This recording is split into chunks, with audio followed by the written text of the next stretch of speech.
waxaa soo laba kaclaynaya colaadihii u dhaxeeyay qoomiyadaha Soomaalida iyo Oromada xilli la filayo in xasilooni lagu soo dabaalo deegaanadaasi dariska ah.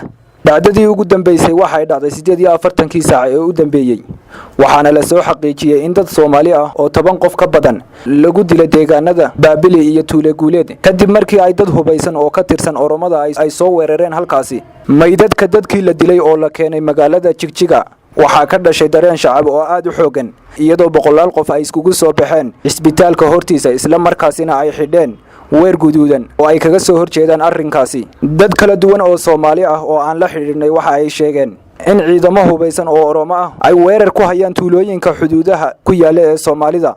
waxaa sidoo kale BBC-da loo xaqiijiyay in magaalooyinka Diridhaba la geeyay dad meydad ah oo dhexda lagu dilay iyagoo safar ku jira. isla Diridhaba waxaa ka socda rabshado dhagax tuur ah oo u dhaxeeya Soomaalida iyo Oromada waxaana kacsan xiisada u dhaxaysa labadaasi.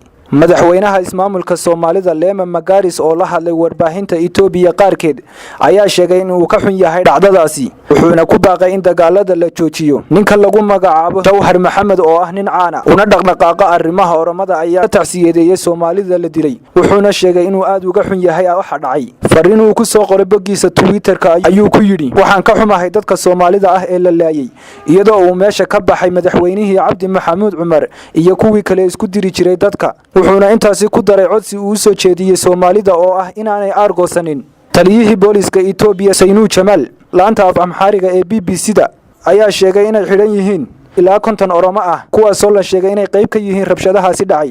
wuxuuna intaasi ku daray inay ku daba jiraan intii kale ee ka qayb qaadatay faldambiyeedkaasi. balse madaxweynaha cusub ee dowlad deegaanka Soomaalida Mustafa Cumar ayaan weli ka hadal rabshadahaasi soo cusbaanaaday. taa beddelkeeda waxa uu shalay booqday kiniisad ku taala magaalada Jigjiga dadkii ku barakacay rabshadihii ka dhacay magaalada Jigjiga. si kastaba ha ahaatee inkastoo uu meesha ka baxay maamulka madaxweynihii Cabdi Maxamuud Cumar waxaan la garanaynin waxa xoojinaya rabshadahaasi soo laba kaclaynaya. waa Axmed Nuur Ciise Maxamed